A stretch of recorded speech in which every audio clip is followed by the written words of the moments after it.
You think Christmas dinner in the 1970s was all about turkey and ham? Think again. Families across America lined their holiday tables with side dishes so creative and beloved they deserve a second look. Let's dig into 30 forgotten Christmas side dishes from the 1970s that have quietly disappeared. Congealed cranberry salad was the jewel-toned centerpiece of holiday tables, a shimmering mold that turned canned cranberries into something worthy of celebration. Homemakers dissolved cherry gelatin in boiling water, then folded in whole cranberry sauce with chopped celery, walnuts, and crushed pineapple for texture. The mixture was poured into decorative ring molds, then chilled overnight until firm enough to unmold onto crisp lettuce leaves. The result was stunning. Deep ruby red with visible chunks of fruit and nuts suspended throughout like edible stained glass. Children watched in amazement as the wobbly creation held its shape on serving platters. The tartness of cranberries balanced the sweetness of gelatin, while celery provided unexpected crunch. This dish required planning and patience, qualities that defined holiday cooking before instant everything arrived. Today, it has largely vanished from Christmas spreads, replaced by simpler preparations that lack the artistry of waiting for that perfect gelatin set. Candied carrots with brown sugar transformed an ordinary root vegetable into a glazed masterpiece that glistened under dining room chandeliers. Cooks sliced carrots into coins, then simmered them in butter and brown sugar until natural sugars caramelized into a sticky coating. Some recipes called for orange juice to brighten the sweetness, while others added cinnamon for warmth. The carrots emerged tender but not mushy, each piece wrapped in glossy amber glaze that caught candlelight beautifully. This dish bridged the gap between vegetable and dessert, making it popular with children who otherwise avoided anything orange on their plates. Grandmothers passed down specific butter-to-sugar ratios, guarding proportions like family secrets. The carrots were economical. A single bag could feed a dozen guests when properly prepared. Though they required constant attention to prevent burning, the reward was a side dish that disappeared faster than mashed potatoes. Candied carrots represented holiday indulgence applied to humble ingredients. Creamed pearl onions were a labor of love that few modern cooks would undertake, requiring patience to peel dozens of tiny onions before drowning them in velvety white sauce. Cooks blanched the pearl onions briefly, then slipped off papery skins one by one, a task often assigned to older children as their holiday contribution. The peeled onions were simmered in milk until tender, then folded into rich bechamel sauce seasoned with nutmeg and white pepper. The finished dish was creamy and mild, the sweetness of cooked onions mellowing into something almost buttery. Served in china bowls alongside the roast, creamed pearl onions added elegance to tables where everyday meals were simpler. Some families topped theirs with breadcrumbs and broiled them golden, adding textural contrast to the silky interior. The dish spoke of abundance and effort, qualities that defined holiday entertaining in an era when convenience foods were beginning to dominate. Today, the ritual of peeling has disappeared, along with the dish itself. Sweet potato soufflé was the showstopper that made guests gasp when it emerged from the oven, puffed high and golden like an edible cloud. Unlike dense casseroles, the soufflé required whipping potatoes with eggs separated carefully, yolks beaten into warm puree, whites whipped stiff and folded in at the last moment. The mixture was seasoned with cinnamon, nutmeg, and vanilla, sweetened with brown sugar, and sometimes enriched with bourbon. Baked in a straight-sided dish, it would rise dramatically, its top browning while the interior stayed impossibly light. Timing was everything. The soufflé had to travel from oven to table immediately before it could deflate. Children pressed their faces to oven doors, watching the miraculous rise with wonder. The texture was unlike anything else, simultaneously creamy and ethereal, sweet but not cloying. Sweet potato soufflé represented kitchen ambition, a willingness to attempt something difficult for the reward of witnessing that collective intake of breath around the table. Scalloped oysters were a Christmas tradition in coastal communities where briny bivalves signified celebration and abundance. Layers of shucked oysters nestled between buttery cracker crumbs in shallow baking dishes, each layer doused with oyster liquor, cream, and butter. Seasonings were simple: salt, pepper, and Worcestershire sauce to enhance oceanic flavor. The casserole baked until tops turned golden while oysters beneath plumped and released juices into the cream. The result was rich and delicate, soft oysters against crunchy cracker layers. For families with New England or Southern roots, this dish carried generations of memory, appearing on holiday tables reliably as the tree itself. Children often developed their taste for oysters through this dish, familiar crackers making unusual protein approachable. The smell alone announced Christmas had arrived. Though fresh oysters remain available, scalloped oysters have largely faded, remembered now mainly by elders who associate the dish with their finest holiday memories. Watergate salad appeared on holiday tables throughout the 1970s, its pale green color and mysterious origins making it a conversation piece at every gathering. Named after the scandal, though no one knew why, this dish combined instant pistachio pudding with crushed pineapple, miniature marshmallows, chopped pecans, and whipped topping folded into fluffy sweetness. Preparation took minutes, making it a favorite of busy hostesses needing impressive results without labor. The pistachio pudding gave it that distinctive mint green hue that looked festive against red tablecloths. Children adored its candy-like sweetness and surprise of crunchy nuts amid the creamy base. The dish straddled the line between salad and dessert, often appearing alongside savory dishes, though it could have ended any meal. Watergate salad represented the era's embrace of convenience products transformed into something special. Today, it survives mainly in church cookbooks and memories of those who grew up spooning seconds onto full plates. Harvard Beets brought deep crimson elegance to holiday tables, their sweet and sour glaze glistening like rubies under dining room lights. The dish took its name from the university whose color it matched, though the connection ended there. Cooks sliced cooked beets into rounds, then simmered them in sauce of sugar, cornstarch, vinegar, and butter until the glaze thickened and coated each piece. The result was simultaneously sweet and tangy, earthiness balanced by bright acidity. Some recipes called for orange zest or cloves, adding complexity to the straightforward preparation. The vibrant color made Harvard Beets a visual dream, adding drama to tables dominated by browns and beiges. Children often resisted at first, but the sweet glaze converted many skeptics. This was practical cooking too, as canned beets worked perfectly fine when fresh ones were unavailable during winter. Harvard Beets represented an era when vegetables were dressed up for company, transformed from everyday nutrition into worthy holiday companions. Corn pudding was Southern hospitality baked into a custard, turning humble canned corn into something rich enough for Christmas tables. Cooks combined creamed corn with eggs, milk, butter, and sugar, sometimes adding flour to help it set. The mixture was poured into buttered dishes and cooked slowly until the top turned golden, while the interior remained soft and spoonable. The texture fell somewhere between cornbread and custard, dense yet creamy, with pops of whole kernels throughout. Some families added diced chilies for savory depth, while purists kept it simple. The dish required careful temperature management, as cooking too fast would curdle the eggs. Grandmothers knew exactly when to pull it from the oven, that moment when the center still jiggled slightly but would firm as it cooled. Corn pudding represented transformation of pantry staples into celebration food, proof that special occasions could be honored without expensive ingredients. Today it appears occasionally at Southern tables but has largely faded. Creamed celery was the sophisticated cousin of other creamed vegetables, turning the overlooked stalk into something worthy of fine china and silver spoons. Cooks sliced celery on the diagonal and simmered it until tender, then folded it into rich white sauce enriched with cream and butter. Seasonings were delicate: white pepper, a touch of nutmeg, perhaps parsley for color. The celery retained gentle crunch even in the sauce, providing textural interest other creamed vegetables lacked. This was a dish for formal dinners and holiday gatherings, its mild elegance complementing rather than competing with richer offerings.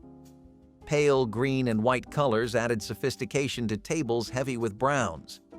Some cooks topped creamed celery with toasted almonds, creating a gratin that bordered on indulgent. The dish required fresh celery at its crispest, making winter holidays the perfect occasion. Creamed celery has virtually disappeared from modern menus, a casualty of changing tastes that forgot how refined simple vegetables could become. Glorified rice transformed leftover grain into a festive dessert salad that children begged for and adults secretly loved just as much. Cold-cooked rice was folded with crushed pineapple, miniature marshmallows, maraschino cherries, and whipped cream until it became unrecognizable from its humble origins. Some versions added chopped nuts or coconut for texture, while others kept the base simple. The dish needed thorough chilling, allowing flavors to meld and rice to soften in the creamy mixture. Served in crystal bowls, glorified rice looked almost bridal, pale and dotted with bright cherry red. The sweetness made it controversial as a side dish, yet families insisted it belonged alongside turkey and gravy. This was thrift elevated to celebration, using rice that might otherwise go to waste. Mothers passed down specific ratios, each family believing their version superior. Glorified rice represented an era when creativity with basics was celebrated, when making something from nothing was its own form of kitchen magic. Hot German potato salad brought old-world tradition to American Christmas tables, its warm, tangy dressing a welcome contrast to cold, mayonnaise-based versions. Cooks sliced boiled potatoes while still warm, knowing they absorbed flavors better than cold ones. Bacon was fried crisp in cast iron, then removed while its fat became the base for a dressing of vinegar, sugar, and mustard. Sliced onions softened in the hot grease before potatoes joined the pan, tumbled gently to coat every piece. The bacon was crumbled back in at the last moment to preserve its crunch. Served warm in crockery bowls, this salad steamed on holiday buffets alongside cold cuts and roasted meats. The sweet-sour balance cut through rich holiday foods perfectly. German immigrant families passed down precise vinegar-to-sugar ratios, each household believing theirs achieved harmony. Children who normally resisted potato salad often loved this version, won over by the bacon and warmth. Hot German potato salad represented heritage on the plate, connecting American celebrations to European roots. Carrot copper pennies were a make-ahead marvel that freed Christmas cooks from last-minute vegetable preparation. Carrots were sliced into thin coins, blanched until tender, then marinated for days in a tangy sauce of tomato soup, oil, vinegar, and Worcestershire sauce. The coins absorbed the bright orange-red marinade until they glistened like polished copper. Green bell pepper rings and sliced onions joined the carrots, adding color contrast and crunch. What made copper pennies invaluable was their timing. They actually improved with age, developing deeper flavor after 3 or 4 days in the refrigerator. Busy hostesses could prepare them the weekend before Christmas, freeing precious hours on the holiday itself. Served cold straight from the jar, they required no reheating or fussing. The dish appeared at church potlucks and family gatherings throughout the season.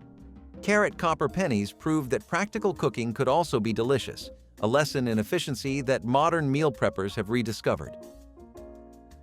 Broccoli rice casserole became a 1970s Christmas staple when convenience products merged with home cooking to create something families genuinely craved. Cooks combined cooked rice with chopped broccoli, then folded in cream of mushroom soup and processed cheese spread that melted into golden richness. Some recipes called for sautéed onions and celery, adding layers of flavor beneath the creamy base. The mixture was baked until bubbling around the edges, the top developing golden spots where cheese had caramelized. The texture was comfort itself, creamy rice studded with tender broccoli, every bite coated in savory cheese sauce. Children who refused plain broccoli would eat it gladly when disguised in this casserole, making it a parental victory as much as a side dish. The recipe appeared in community cookbooks across America. Broccoli rice casserole represented an era when processed ingredients were celebrated, when feeding families well meant using every shortcut available. Frozen fruit salad was the jewel of holiday buffets, its pastel sweetness providing cool contrast to hot, savory dishes crowding Christmas tables. Cream cheese was whipped with mayonnaise until smooth, then folded together with whipped cream, canned fruit cocktail, maraschino cherries, and miniature marshmallows. Some versions added crushed pineapple or mandarin oranges for extra fruit presence. The mixture was poured into loaf pans and frozen solid, then sliced into pink-tinged rounds that held their shape beautifully on lettuce-lined platters. The texture was unlike anything else on the table. Frozen yet creamy, sweet yet tangy from the cream cheese base. Children adored it, begging for extra slices, while adults appreciated how it could be made weeks in advance. The salad straddled categories, appearing sometimes with sides and sometimes with desserts. Frozen fruit salad represented the 1970s love of make-ahead entertaining, proving that planning could produce something genuinely delightful. Three-bean salad appeared at nearly every holiday gathering throughout the 1970s, its colorful layers making it as beautiful as it was economical. Green beans, yellow wax beans, and kidney beans were drained from cans and combined with sliced onions and bell peppers in large glass bowls. A marinade of oil, vinegar, sugar, and spices was poured over everything. Then the salad rested overnight while flavors melded. The result was tangy and crisp, each bean variety offering different texture and color. What made three-bean salad practical was its cost. Canned beans were inexpensive, and the salad stretched to feed crowds without straining budgets. It traveled well, too, making it a potluck favorite that arrived looking good. The dish required no heating and could sit at room temperature through long gatherings. Three-bean salad proved that simple preparations from pantry staples could earn places on festive tables alongside more elaborate offerings. Spiced crab apples were the garnish that elevated holiday platters from ordinary to elegant, their deep ruby color and clove-studded skins announcing celebration. Whole crab apples were simmered in sweetened vinegar syrup infused with cinnamon sticks, cloves, and allspice until they turned translucent and tender. The fruits were packed into jars with their spiced liquid and stored for weeks, improving as flavors concentrated. Come Christmas, they were arranged around roasts and hams like edible jewels, their glossy skins catching candlelight beautifully. The taste was intensely sweet-tart, with warming spice notes that complemented rich meats. Some families made their own from backyard trees, while others relied on store-bought versions. Children often avoided them, but adults treasured spiced crab apples as essential holiday tradition.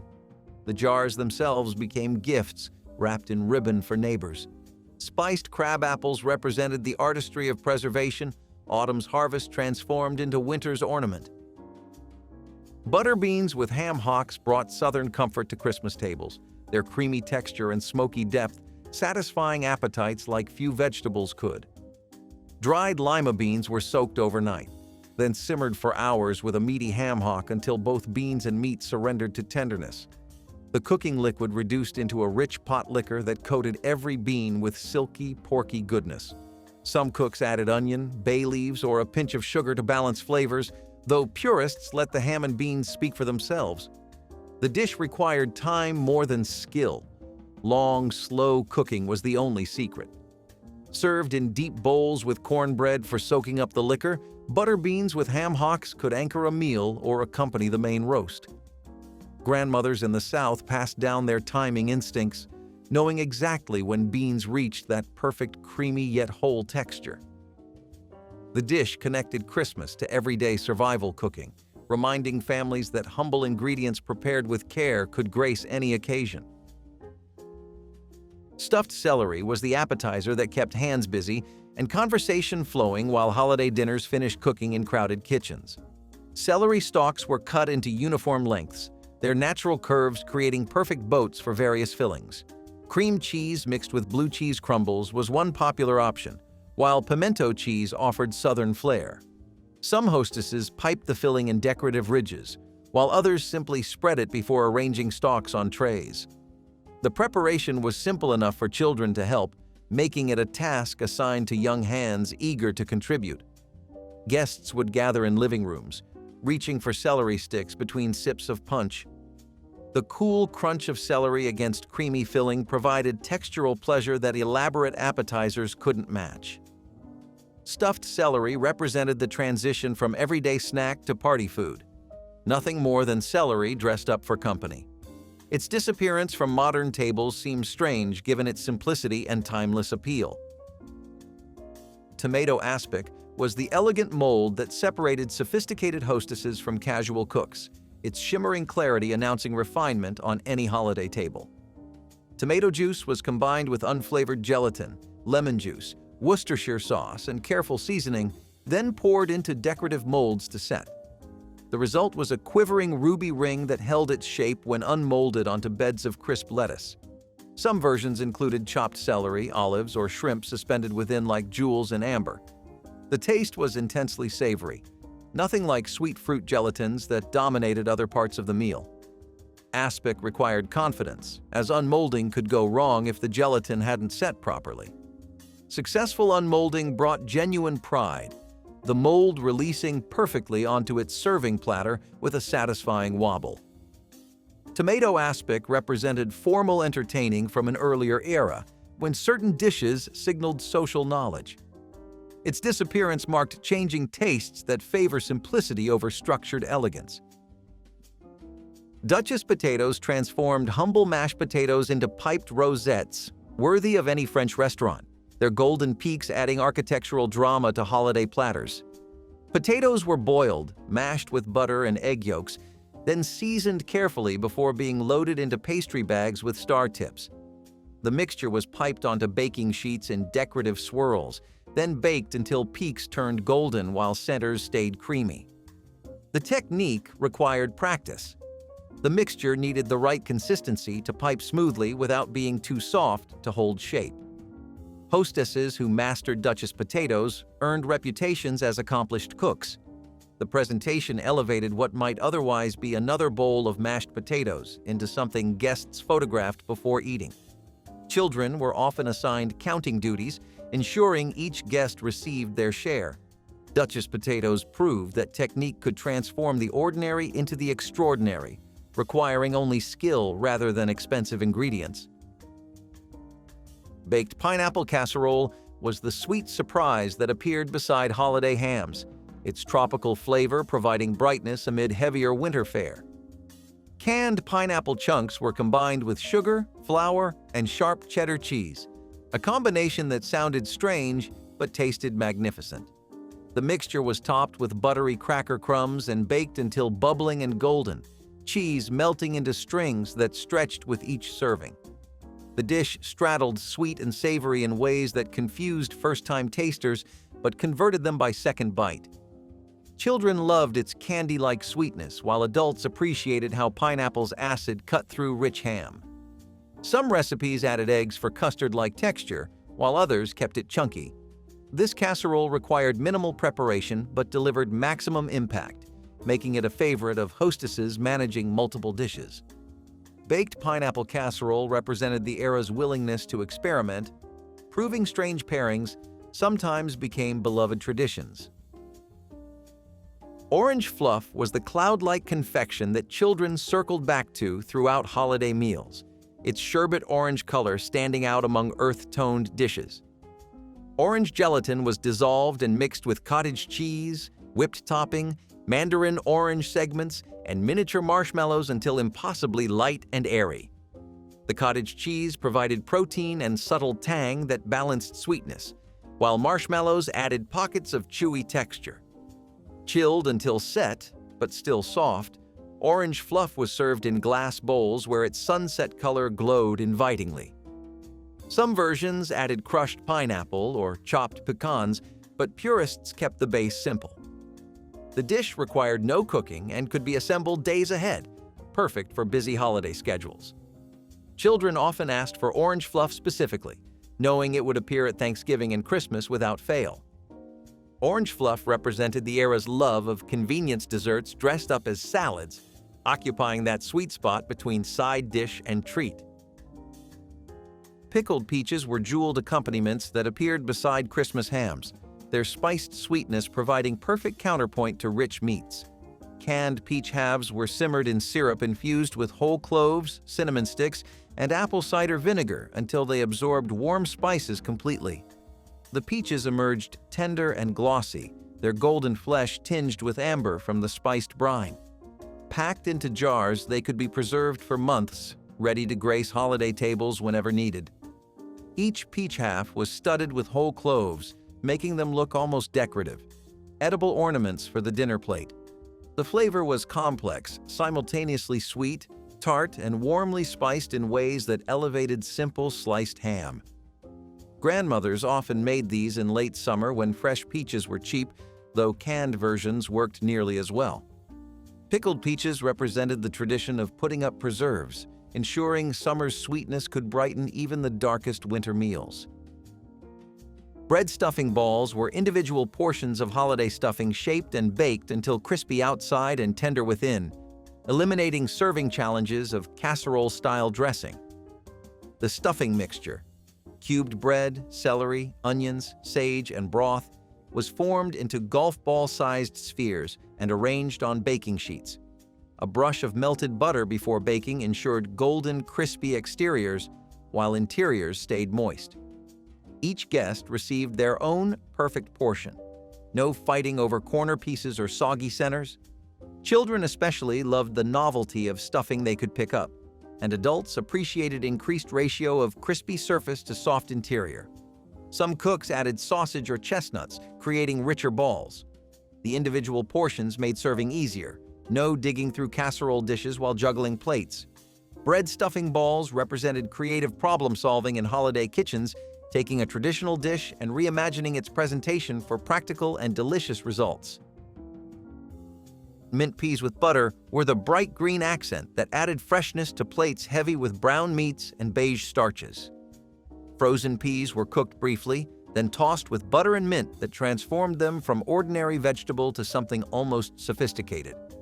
The mint provided unexpected brightness, its cool flavor cutting through rich gravies and heavy casseroles.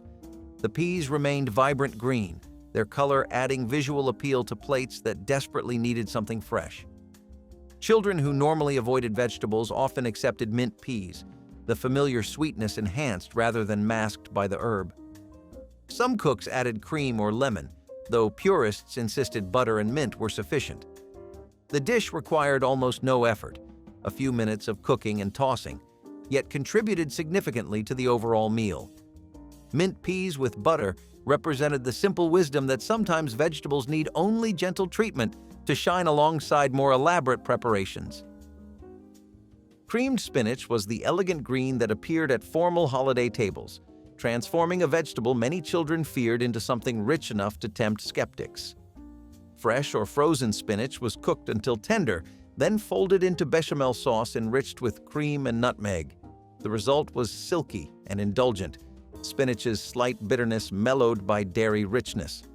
Served in small portions from silver bowls, creamed spinach added sophistication to tables that might otherwise feel rustic. Some versions incorporated cream cheese for body, while others kept the sauce light to let spinach shine. The dish required careful preparation. Overcooking turned spinach army green, but rewards justified the attention. Creamed spinach represented the era's appreciation for vegetables treated as worthy of the same care as meats and desserts, elevated beyond nutrition.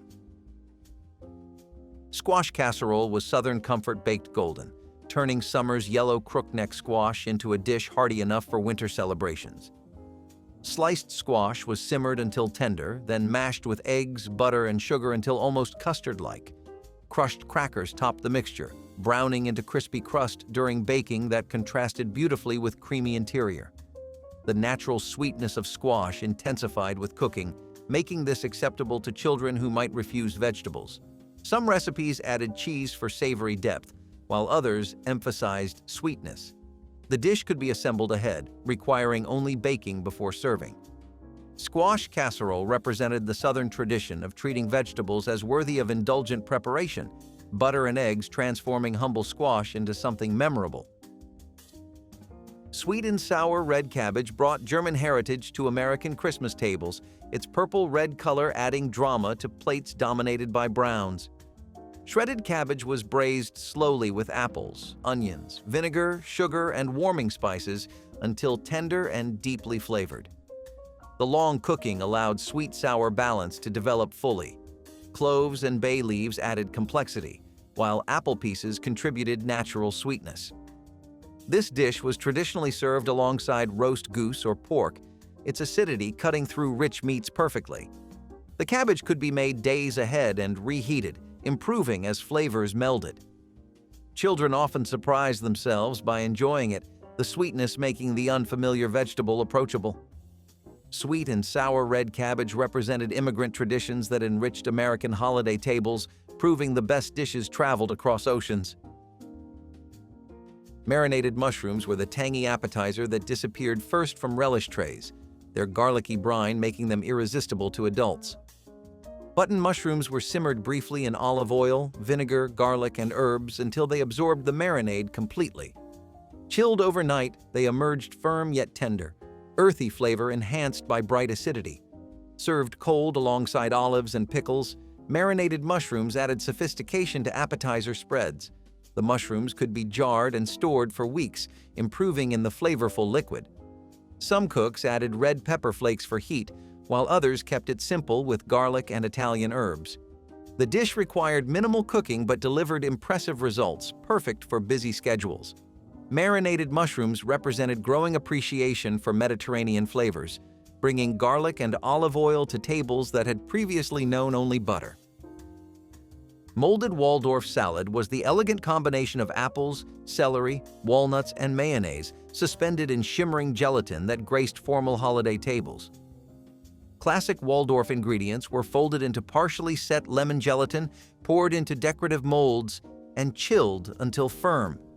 Unmolded onto lettuce, the salad held its shape beautifully while delivering familiar flavors in each quivering slice. The gelatin added visual appeal the original creamy version lacked, transforming simple fruit salad into something worthy of special occasions. Some versions added marshmallows for sweetness, while others kept the base true to origins. The dish could be made a day ahead, freeing time on busy Christmas morning. Molded Waldorf salad represented the era's fascination with gelatin as an ingredient that could elevate ordinary foods, turning the everyday into extraordinary. Neck bones and rice was the Christmas Eve supper that sustained Black families before the abundance of Christmas Day arrived, its rich broth and tender meat providing comfort and anticipation. Pork neck bones were browned until caramelized, then simmered with onions, garlic, and bay leaves until the meat fell from the bone and the liquid became thick with natural gelatin. The braising liquid, dark and intensely flavored, was ladled over rice that absorbed every drop of porky goodness. This wasn't fancy food. It was soul food, in the truest sense, nourishing body and spirit while using inexpensive cuts that stretched budgets during an expensive season. Families gathered around tables on Christmas Eve, eating neck bones and rice while anticipation for the next day's feast built. The dish required little more than time and heat, yet it delivered satisfaction that expensive cuts couldn't match. Neck bones represented Black culinary wisdom about extracting maximum flavor from minimal resources. Pralines were the Christmas candy that Black families in Louisiana and across the Gulf Coast made in batches large enough to fill tins for giving and keeping. These creamy pecan confections required cooking sugar, butter, and cream to the precise temperature where candy transforms from syrup to something miraculous. The mixture was dropped by spoonfuls onto waxed paper, each praline spreading into a disc with pecans suspended throughout like jewels in amber. Getting the temperature right meant the difference between pralines that melted on the tongue and those that turned grainy or refused to set at all. Grandmothers tested readiness by dropping bits into cold water, watching for the soft ball stage that signaled perfection. The candy was often made in the days before Christmas, stored in tins lined with waxed paper and brought out for visitors who expected this hospitality. Pralines represented the intersection of French, African, and American traditions that made Louisiana cooking unique. Fried cornmeal hoe cakes with apple butter connected families to their agricultural heritage and survival traditions. The hoe cakes were mixed from cornmeal, water, and salt, then fried on hot griddles until golden brown with crispy edges. Apple butter made from fall apples cooked down with spices provided sweetness without expensive jam. This breakfast appeared on Thanksgiving because both cornmeal and apples were fall harvest products. Grandmothers made dozens of hoe cakes, stacking them high and keeping them warm under kitchen towels. The name itself carried history. referencing when field workers cooked cornmeal cakes on hose over open fires. Children spread apple butter thick, enjoying the sweet tart flavor against earthy corn. Adults paired them with coffee, appreciating how the simple combination provided energy. Hoe cakes cost almost nothing but delivered satisfaction. They represented ingenuity of turning basic staples into something worth celebrating. Molasses milk poured over crumbled biscuits was Thanksgiving morning warmth that turned yesterday's baking into today's comfort food. Leftover biscuits were crumbled into bowls, then warm milk sweetened with blackstrap molasses was poured over until everything softened. The molasses provided iron and minerals while the milk added calcium and protein. This breakfast cost almost nothing since it used leftover biscuits and household staples. Children loved the sweetness, even though molasses had stronger flavor than sugar. Adults appreciated how the simple bowl provided energy and fullness. The combination was especially common in homes where refined sugar was expensive but molasses was affordable. Grandmothers made this when resources were tight, knowing it would satisfy hungry stomachs. Molasses milk over biscuits proved that leftovers combined with creativity could become something genuinely comforting. Oyster dressing brought coastal abundance to Black Christmas tables, transforming traditional cornbread stuffing with the addition of fresh or canned oysters folded throughout. This dish traced its roots to Lowcountry and Gulf Coast communities where oysters were plentiful, and families understood how their briny essence could elevate simple ingredients. The cornbread base was crumbled and mixed with sautéed celery, onions, and bell peppers before oysters, and their liquor were stirred gently through. Sage, thyme, and black pepper provided seasoning, while butter and broth kept everything moist during baking. The dressing emerged with a golden crust hiding tender oysters within, each bite delivering richness that regular stuffing could never match. Families saved this preparation exclusively for Christmas. Understanding its complexity demanded special occasions. The dish represented Black culinary sophistication, proving Southern food could be both humble and elegant. Sweet potato pone was the dense, caramelized dessert that emerged from Black kitchens during Christmas, its texture somewhere between pudding and cake with a sticky sweetness that satisfied the deepest cravings. Grated raw sweet potatoes were mixed with molasses, butter, eggs, and warm spices like cinnamon and nutmeg before being poured into heavy cast-iron skillets. The mixture baked low and slow until the top developed a dark, almost candied crust, while the interior remained moist and creamy. Unlike the lighter sweet potato pie, pone was substantial. A single slice could fill you for hours. Families made this dish when sweet potatoes were plentiful and affordable, stretching the humble root vegetable into something that felt like celebration. The recipe required no fancy ingredients, just patience and understanding of how heat transformed starch into sugar. Sweet potato pone appeared on holiday sideboards alongside pies and cakes, offering an earthier alternative to more refined desserts. Watermelon rind pickles were the jewel-toned preserves that Black grandmothers made each summer and saved for Christmas morning's breakfast spread. The thick white rind of watermelons, usually discarded, was carefully trimmed of its green skin and pink flesh, then soaked overnight in lime water to ensure crispness. The prepared rinds were simmered in spiced syrup, heavy with cinnamon, cloves, and allspice, until they turned translucent and took on the amber color of the cooking liquid. Packed into mason jars, these pickles aged in pantries until the holidays, when they appeared alongside ham and biscuits. Their taste was unexpectedly delicious, sweet, tangy, and warmly spiced with a texture that snapped between the teeth. The pickles represented the waste-nothing philosophy that had sustained Black families through hard times, transforming what others threw away into something worth savoring. Few modern cooks invest the time these preserves required.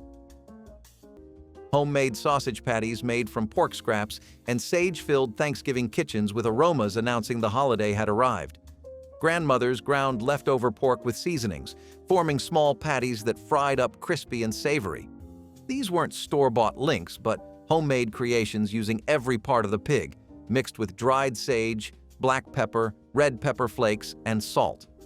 The patties sizzled in cast-iron skillets, their fat rendering out to create crispy edges while interiors stayed juicy.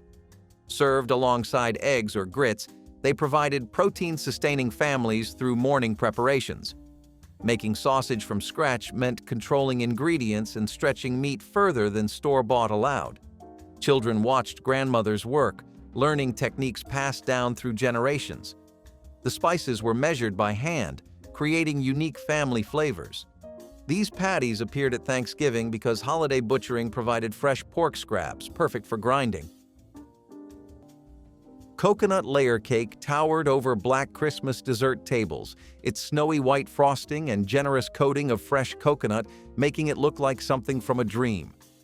Baking this cake was an all-day affair that began with cracking coconuts and grating their meat by hand, a task that left knuckles raw but filled kitchens with tropical fragrance.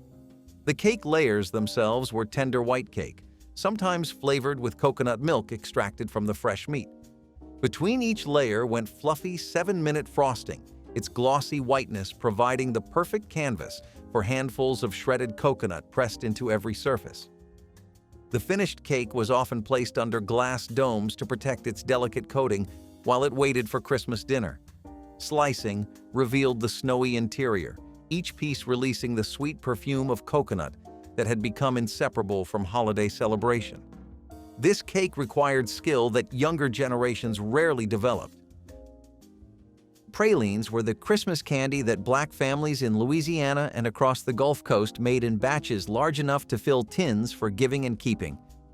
These creamy pecan confections required cooking sugar, butter, and cream to the precise temperature where candy transforms from syrup to something miraculous. The mixture was dropped by spoonfuls onto waxed paper, each praline spreading into a disc with pecans suspended throughout like jewels in amber. Getting the temperature right meant the difference between pralines that melted on the tongue and those that turned grainy or refused to set at all.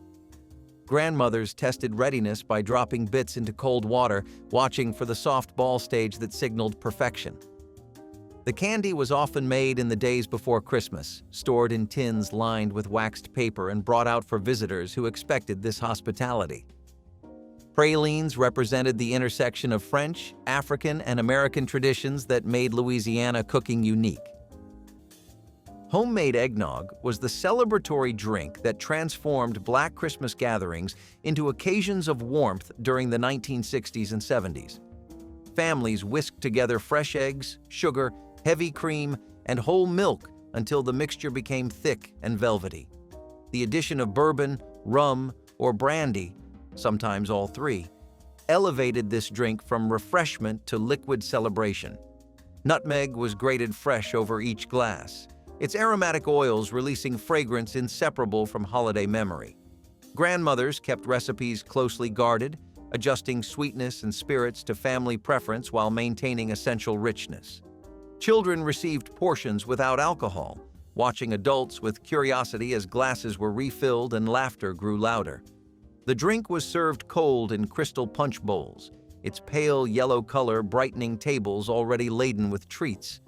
Making eggnog from scratch required time and quality ingredients that instant mixes could never replicate. Fried salt pork with gravy over toast was Thanksgiving morning protein using preserved meat to create richness families couldn't afford fresh. Salt pork, the preserved fatback that lasted months without refrigeration, was sliced thin and fried until crispy in cast-iron skillets. The rendered fat was used to make gravy by adding flour and milk, creating creamy sauce poured over toasted bread. This breakfast provided essential calories and fat, helping families survive cold mornings before central heating. The salt pork was economical because it used pig parts preserved through salting to last through seasons. Grandmothers kept slabs in cool places, slicing off pieces as needed. The gravy stretched the meat to feed larger groups, with toast soaking up every drop. Children learned to appreciate this combination. Adults valued how the breakfast delivered energy without requiring fresh meat purchases. Salt pork with gravy was honest nourishment, proving preserved foods could create satisfaction. Sweet potato pone was the dense, caramelized dessert that emerged from Black kitchens during Christmas, its texture somewhere between pudding and cake with a sticky sweetness that satisfied the deepest cravings. Grated raw sweet potatoes were mixed with molasses, butter, eggs, and warm spices like cinnamon and nutmeg before being poured into heavy cast-iron skillets. The mixture baked low and slow until the top developed a dark, almost candied crust, while the interior remained moist and creamy. Unlike the lighter sweet potato pie, pone was substantial. A single slice could fill you for hours. Families made this dish when sweet potatoes were plentiful and affordable, stretching the humble root vegetable into something that felt like celebration. The recipe required no fancy ingredients, just patience and understanding of how heat transformed starch into sugar. Sweet potato pone appeared on holiday sideboards alongside pies and cakes, offering an earthier alternative to more refined desserts. Boiled custard was the pourable Christmas dessert that Black families served warm in cups or chilled over cake, its silky richness occupying the space between eggnog and vanilla pudding. Making proper boiled custard required standing over the stove, whisking constantly as eggs, sugar, and milk slowly thickened without curdling, a transformation demanding patience and attention. The mixture was flavored with vanilla and sometimes a splash of bourbon, then strained through cheesecloth to ensure perfect smoothness. Served warm, it coated the throat with comforting richness on cold Christmas evenings. Poured over pound cake or fruit cake, it added moisture and sweetness that elevated simple desserts. Grandmothers kept their custard recipes closely guarded, each family's version slightly different in sweetness or spicing. Children begged for cups of the warm liquid, its eggy richness satisfying in ways that modern puddings never matched. Boiled custard represented the kind of patient, attentive cooking that has largely disappeared. Hog maw stuffed for Christmas was a centerpiece dish demonstrating the resourcefulness passed down through generations of Black families. The pig's stomach was cleaned meticulously before being filled with seasoned sausage, potatoes, onions, and cabbage. Slowly roasted until the outer skin turned crispy and the filling became tender, this dish could feed entire extended families gathering for holiday celebrations. The preparation connected Black Americans to Southern roots and traditions stretching back through slavery, when using every part of the animal meant survival. Sliced thick and served with greens and cornbread, hog maw delivered rich porky flavor that satisfied the deepest hunger. Children who grew up eating this dish remembered its distinctive appearance long after leaving home. Though rarely prepared today, hog maw represented the whole animal cooking that defined Black foodways for generations. Grits with cheese and fried eggs became Thanksgiving morning fuel that prepared families for hours of cooking and welcoming relatives. The grits were cooked low and slow, stirred patiently until creamy, then mixed with sharp cheddar that melted into golden richness. Eggs fried in bacon grease created crispy edges and runny yolks that mixed with the grits like natural gravy. This combination delivered protein and energy in portions generous enough to last through morning chaos. In Black Southern households, grits weren't just breakfast, but foundation food connecting families to their agricultural roots. Grandmothers seasoned them with salt, pepper, and butter. The cheese added calcium while eggs provided protein when meat was saved for dinner. Children scraped their bowls clean. Teenagers ate double portions before being sent on errands. Grits with cheese and fried eggs represented practical wisdom of feeding families well on limited budgets. Pickled pig ears appeared on Black Christmas buffets as the briny, chewy delicacy that only the adventurous truly appreciated.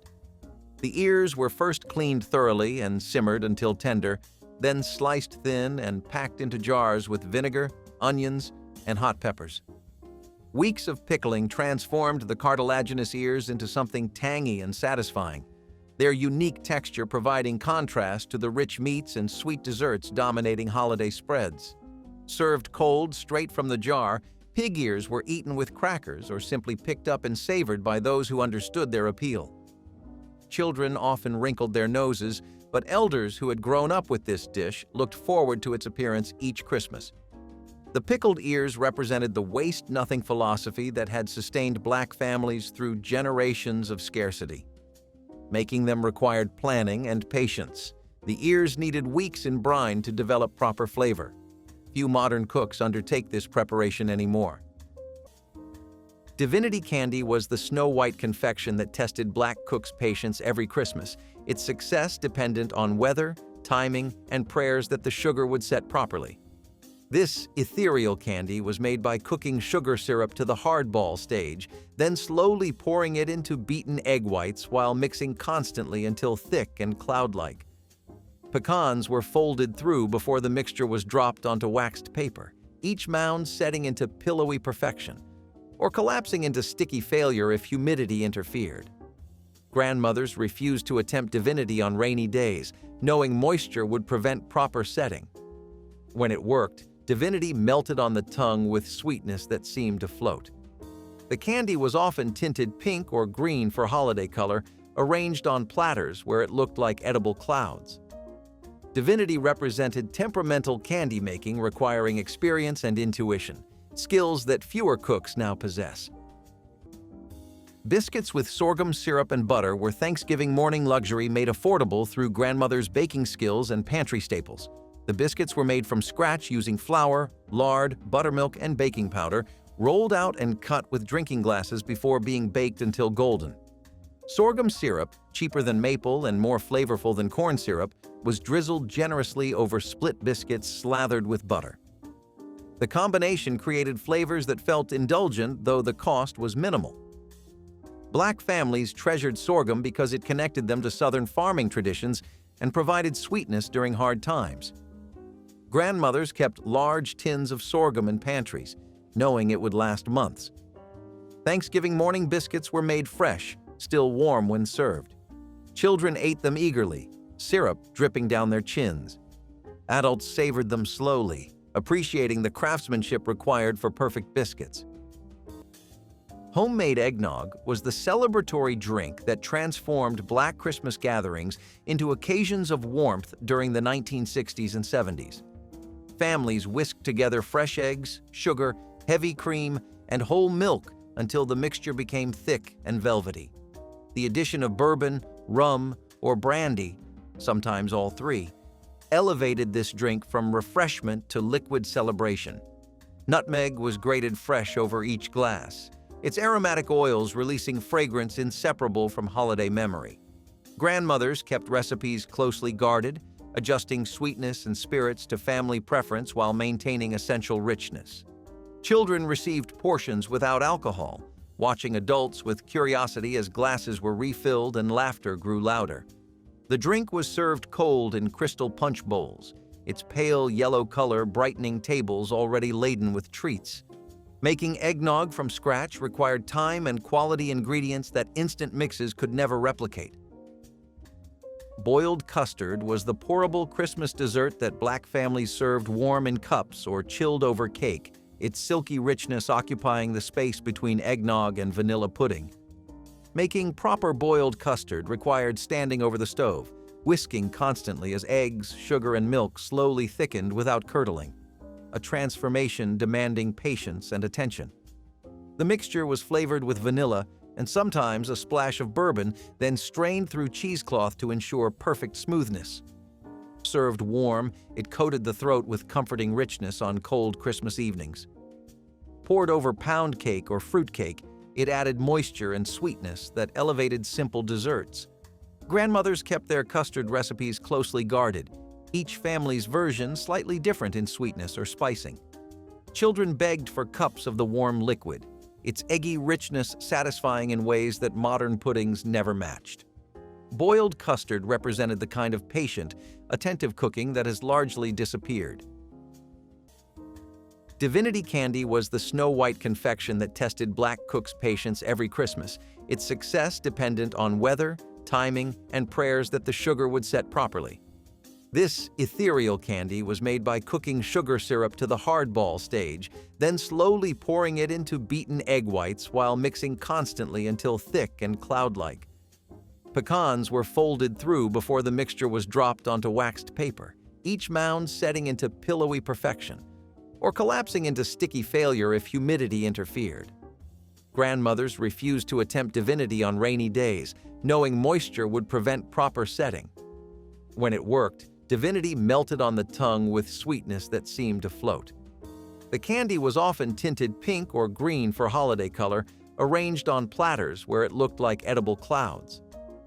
Divinity represented temperamental candy making requiring experience and intuition, skills that fewer cooks now possess. Fried apple hand pies made from dough scraps turned yesterday's pie making into today's breakfast feast. After preparing pies for dinner, grandmother saved every scrap of dough, rolling them thin and filling them with spiced apples cooked down with sugar and cinnamon. The small pockets were sealed tight, then fried in hot lard until golden brown and crispy outside while the filling bubbled inside. Children woke to the smell of frying dough and sweet apples. These hand pies were portable, perfect for eating while helping with preparations. The cost was nearly nothing since they used scraps that would otherwise be discarded, proving waste not wisdom. Families made dozens, stacking them on plates covered with towels to stay warm. Adults paired them with strong black coffee while children drank milk. Fried apple hand pies weren't about elegance, but making joy from leftovers. They represented creativity that turned scarcity into celebration. Ambrosia was the celestial dessert that appeared on black Christmas tables in cut glass bowls, its layers of fresh fruit and coconut glistening like edible jewels. This wasn't the simplified version made with canned fruit cocktail. Proper ambrosia required cracking fresh coconuts to extract their sweet meat and milk. Grandmothers would pierce the coconut's eyes, drain the liquid, then crack the shell with hammers before prying out the white flesh to be grated by hand. Fresh oranges were peeled and sectioned, their membranes removed so only tender segments remained. Layers of coconut, orange, and sometimes pineapple were built in serving dishes, each level dusted with powdered sugar. The finished ambrosia was chilled overnight, allowing flavors to meld into something heavenly. Children gathered hoping to taste the coconut milk or sneak a cherry before dinner. The dish represented Christmas abundance, a time when families splurged on ingredients that transformed ordinary fruit into something magical. Syllabub was the elegant Christmas punch that graced black parlors and dining rooms when families wanted to impress guests with something sophisticated and celebratory. This frothy drink combined cream, sugar, and wine or sherry, whipped until it became light and airy with a layer of foam floating delicately on top. The origins stretched back to colonial America, where black cooks in wealthy households learned the technique and eventually brought it to their own family tables. Making proper syllabub required whisking by hand until arms ached, a labor of love that couldn't be shortcut without sacrificing the essential texture. The drink was served cold in the family's finest glasses, its pale color and cloud-like appearance suggesting refinement and celebration. Some versions added lemon zest or nutmeg for complexity, while others kept the flavor pure and simple. Syllabub appeared at Black Christmas gatherings as a symbol of elegance and aspiration, proof that holiday celebrations deserved beauty alongside abundance. Cracklin cornbread was the Christmas breakfast staple that transformed rendered pork fat into something crispy and essential to Black holiday mornings.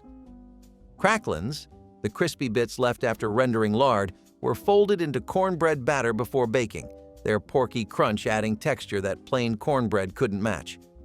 The cornbread was baked in cast-iron skillets preheated with bacon drippings, creating a crust so crispy it shattered when broken. Families who raised their own hogs saved cracklins specifically for Christmas, understanding this ingredient connected the holiday to autumn butchering. Served alongside eggs, ham, and red-eye gravy, cracklin cornbread provided the perfect base for sopping up flavor. Children who grew up eating this bread remembered its distinctive texture long after leaving home. The dish required access to freshly rendered cracklins that modern cooks rarely produce. It represented the complete cycle of raising, butchering, and celebrating that defined rural Black life. Fried potato cakes made from leftover mashed potatoes became Thanksgiving morning crispy treats that children begged for. Grandmothers mixed cold mashed potatoes with beaten eggs, chopped onions, and flour, forming patties that fried until golden brown and crusty. The outside turned crispy while the inside stayed soft and fluffy. These cakes used potatoes left from testing recipes or from earlier preparations. Served with butter or gravy, they provided filling breakfast that cost virtually nothing. In Black households where waste was never acceptable, fried potato cakes represented culinary intelligence. Children ate them hot off the skillet, burning their fingers but too eager to wait. Adults enjoyed them with coffee, appreciating how yesterday's side dish became today's featured breakfast. The cakes could be made quickly, freeing grandmothers to focus on dinner. Fried potato cakes proved resourcefulness could transform leftovers. Which forgotten Christmas side dish would you bring back to your holiday table? Share your memories in the comments, hit that like button, and subscribe so you never miss another trip down memory lane with us.